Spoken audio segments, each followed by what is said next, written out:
Lorenzo Aguilar finished saddling the borrowed mule without looking back at the big house, because he knew that if he looked one more time he would end up standing there, until someone came out to chase him off with words, and he preferred to leave with what little dignity he had left.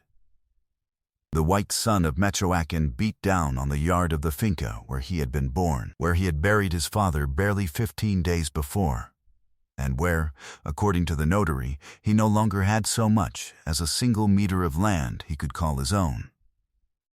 Beside him, without anyone asking, a thin dog the color of dry earth sat down next to the sack and did not move. His name was Phil, and for 12 years he had been the only one who slept at the foot of Lorenzo's bed without anyone ordering him to. "That dog belongs to the ranch," said his brother Ignacio from the porch, in the voice of someone who had already rehearsed the lines several times in front of a mirror. "He stays."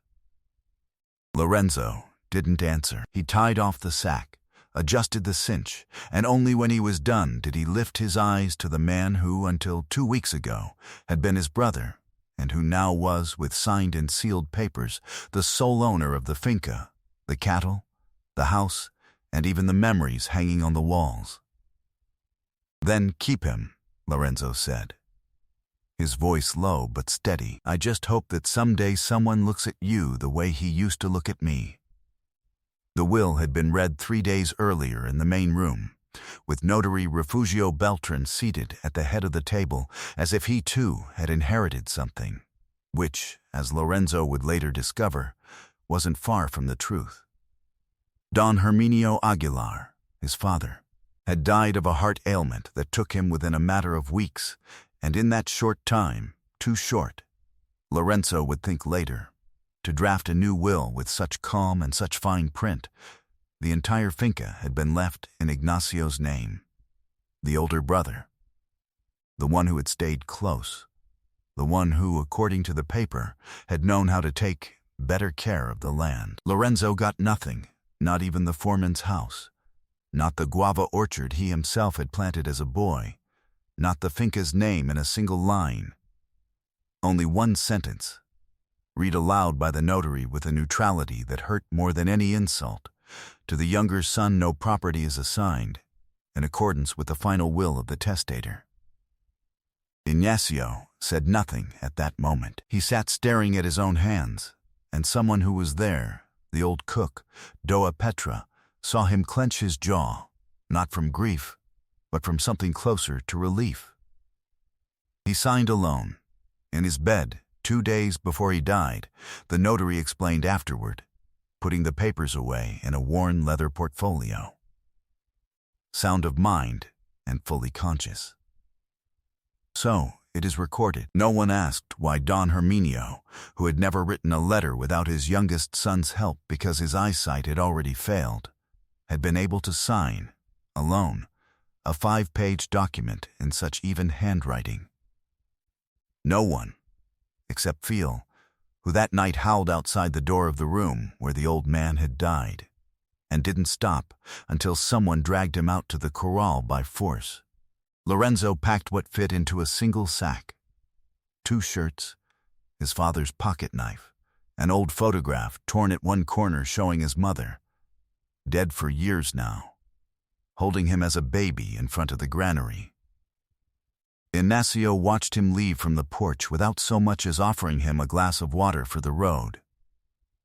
A young farmhand carrying firewood stopped for a moment to look, then kept walking, because on that finca, everyone already knew that looking too long could cost you your job.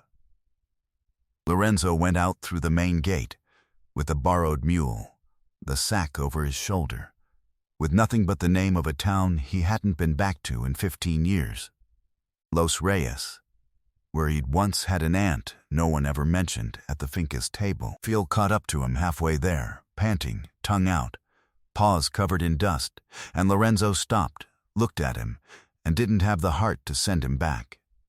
"Not even you were wanted," he told him, crouching to touch his head. "Come on then. Now there are 2 of us who don't belong." The road to Los Reyes took a day and a half, through dry ravines and the white dust of the dirt road. And Lorenzo arrived in town with broken boots and a throat closed tight with thirst and held back rage. His Aunt Refugio's house, a widow, no children of her own, his mother's sister, was a simple adobe building with a narrow porch and an orange grove whose ripe fruit you could smell even from the cobbled street. The walls were whitewashed, already peeling a little from the sun, and a bougainvillea vine covered half the porch with wine-colored flowers that trembled every time the north wind blew. The woman, already past 65, came to the door at the sound of Phil's barking and stood looking at her nephew like someone seeing a ghost that had finally decided to knock. "You look so much like your mother it hurts to look at you," she said simply, and let him in without asking any more questions that first night. God willing, there will be time to talk calmly later. What Lorenzo didn't know was that his aunt had spent years keeping letters his sister, Lorenzo's mother, had written her before she died. Letters that spoke of a promise made between Don Herminio and his wife, a promise no one else on the finca knew about. That first night, Doa Refugio offered him a plate of beans and a pitcher of hibiscus water without asking anything more, and pointed him to a cot in the back room, next to the granary. Phil lay down at the foot of the cot, as always, and for the first time in 3 days Lorenzo was able to sleep, even with the full weight of his loss still on his chest. The next day, Lorenzo woke before dawn out of ranch habit. Even though he no longer had a ranch to tend, he found his aunt already awake, heating coffee over the fire, and without a word he took an old broom and began sweeping the porch, because idle hands hurt him more than busy ones. "You don't have to do that," she said. "I'd rather," he answered. "It keeps me from thinking so much." The days passed, and that sweeping of the porch became ritual. Every dawn, before Doa Refugio served the coffee, Lorenzo had already swept the yard, fed the scrawny hens, and checked the fence around the orange grove. Phil followed him on every round, sniffing every corner as if searching for something only he knew was missing. A week later, a neighbor named Don Anselmo, an old leather tanner, missing his left hand since an accident in his youth, who had lived alone since he was widowed, began stopping by in the afternoons with a sack of prickly pears or a jug of warm milk. Because a woman alone and a young man newly arrived could use it, he'd say, though the whole town knew Don Anselmo had spent years quietly in love with Doa Refugio without ever daring to tell her. "Your father was a good man," he told Lorenzo one afternoon, sitting in the porch chair while braiding a rope. "I knew him before you were born. What they did to you has no name." "There's no fixing it now," Lorenzo answered, though something in his chest couldn't quite believe that sentence. As the days went on, Doa Refugio's house began to fill with a routine, neither of them named out loud, but both tended like one tends a fire in winter. Lorenzo would rise before the first rooster crowed, put water on to boil for the coffee while his aunt was still combing her gray braids in front of the cracked mirror, and by the time she came out to the porch with the steaming clay pitcher, he had already swept the yard, gathered the day's firewood, and checked that Phil hadn't gone digging again where he shouldn't. The first few days their conversation was short, almost businesslike. By the second week, they were telling each other things neither had told anyone else. "Your mother made her coffee stronger than mine," Doa Refugio confessed to him one morning, handing him his cup. "She used to say weak coffee was for people who didn't know what they wanted out of life." "Then make it stronger," he answered. And it was the first time she heard him laugh since he'd arrived. The neighbors began to come around, little by little, like someone testing the water before stepping all the way in. First it was a woman named Asuncin, who arrived with a basket of fresh eggs, because there were extra. Though the whole town knew nothing was ever extra in that house. Then a boy who helped at the church brought a jug of warm milk from Father Anacleto. Later still, an old woman no one remembered seeing leave her house in months brought a handful of chamomile. Each one arrived with a different excuse, and each one stayed longer than the excuse required, sitting in the old porch chair, watching Lorenzo work the land with a mixture of pity and respect that, at first, was hard for him to accept without clenching his jaw. One afternoon, while repairing the orchard fence, he broke down in front of Phil where no one else could see. He sat down in the dirt, covered his face with his cracked hands, and cried for the first time since his father's burial. Not for the land he'd lost, but for the betrayal of a brother who had once been his only childhood friend. The same one who, as boys, shared a bed when the rain fell hard and the tin roof leaked over the back room. Phil came over and rested his head on his knee, and stayed there, still, until Lorenzo could stand again with his back a little straighter. "Okay," he told the dog, wiping his face with the back of his hand. "It's over now. Don't tell anyone." Doa Refugio, watching from the window without his noticing, said nothing that night, but the next day she took an embroidered tablecloth that had belonged to her sister out of an old trunk and laid it on the table, because it was about time they ate like people, and not like someone waiting for life to end. That same night she served, besides the usual coffee, a special spiced chicken stew she kept for occasions, though she didn't say what occasion they were celebrating, and Lorenzo didn't ask either. A month later, a rumor reached them from the finca, carried by a mule driver who passed through Los Reyes now and then selling salt. They said Ignacio had put the finca in the name of a partner from the capital, a man who didn't even know the cattle by name, in exchange for money he was already spending in the city. They also said Notary Beltran had been seen dining at the big house more than once since Don Herminio's death, and that no one in the towns near the finca greeted him with the same respect as before. That man always had a faster tongue than clean hands, Don Anselmo remarked one afternoon, hearing the rumor from the same mule driver. His father never trusted him either, if I recall. Lorenzo listened to the remark without saying anything, sitting in the porch chair with Phil lying at his feet, and for a moment he felt the rage he'd carried since leaving the finca begin turning into something else. Not forgiveness, not yet, but a kind of patience he hadn't known before. The patience of someone who knows how to wait for the truth to find its own way, sooner or later. What none of the three of them, not Lorenzo, not his aunt, not even Ignacio himself, knew yet, was that Phil had spent weeks sleeping, every night, in that same corner of the finca's porch before Lorenzo took him away, and that corner was hiding something neither brother had ever imagined.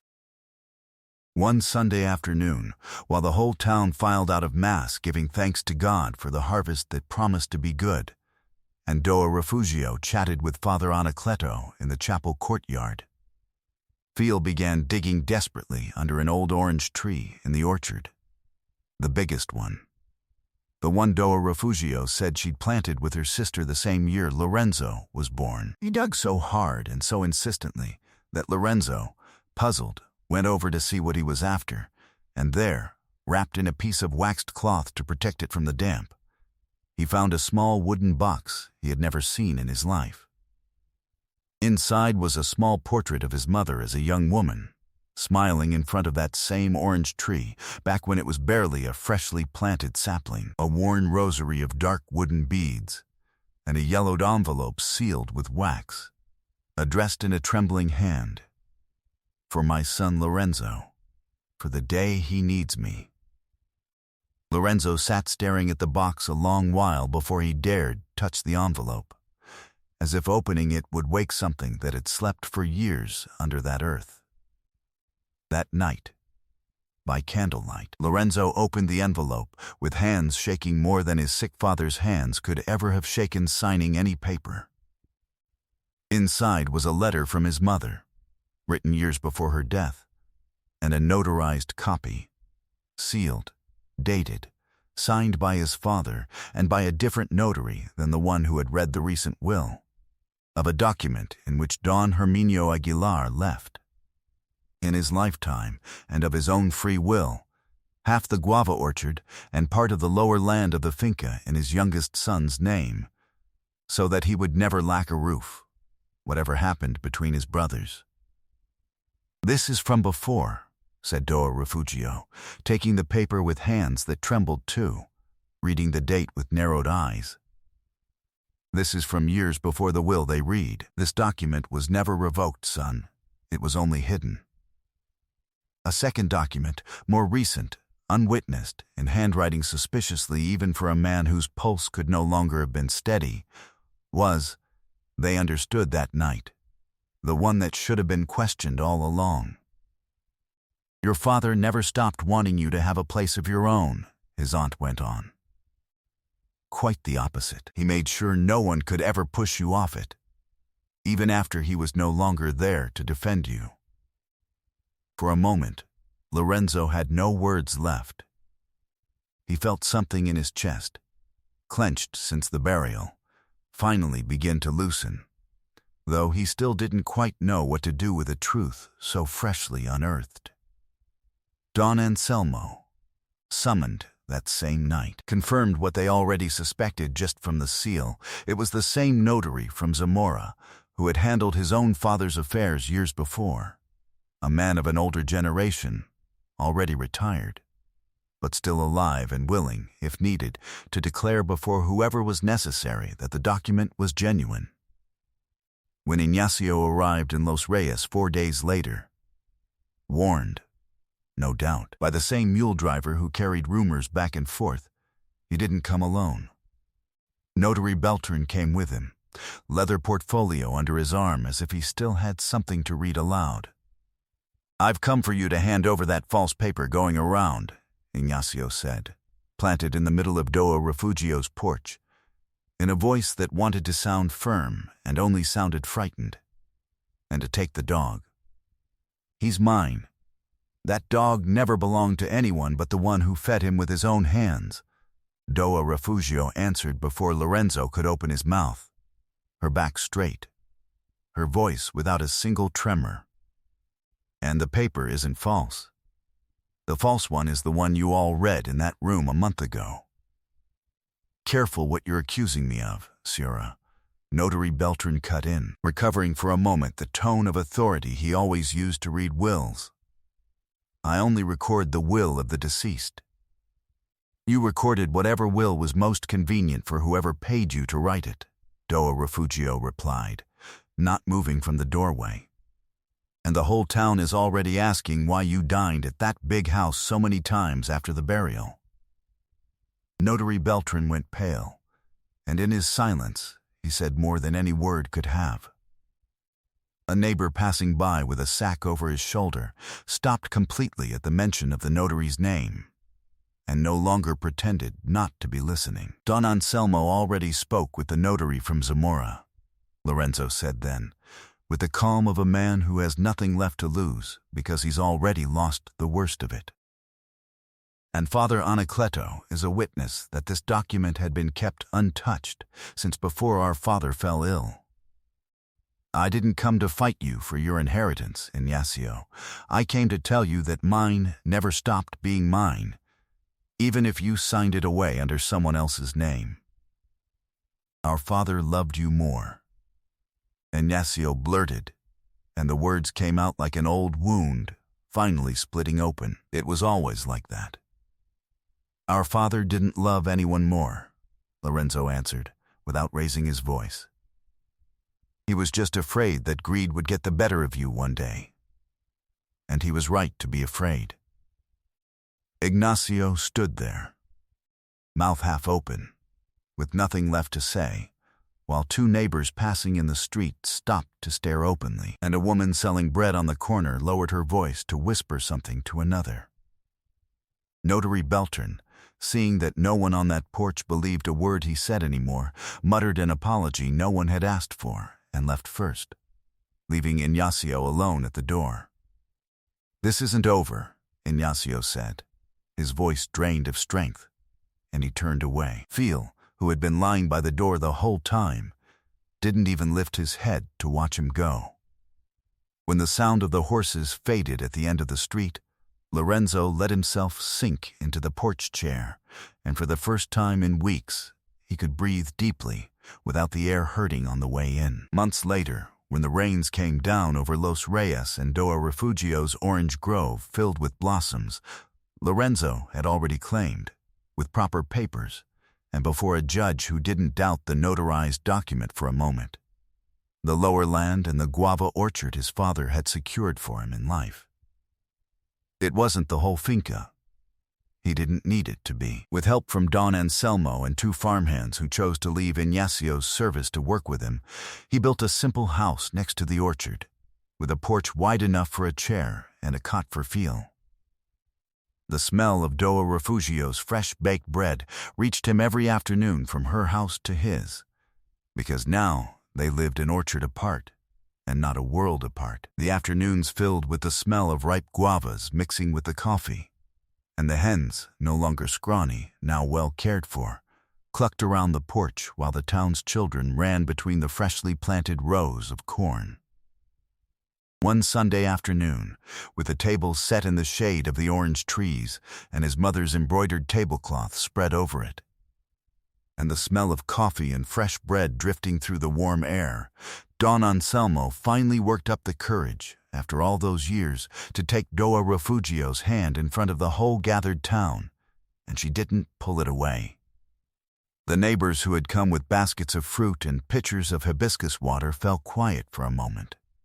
And then someone began clapping, slowly, and soon everyone was laughing and talking at once, as if that long table under the orange trees had spent its whole life waiting for that Sunday. Doesn't it still hurt, what you lost? His aunt asked him that same afternoon, watching him hand out oranges to the town's children who had come to play in the orchard. Not anymore, Lorenzo answered, looking at Phil lying under the oldest tree, the same one that had kept the truth hidden for so many years.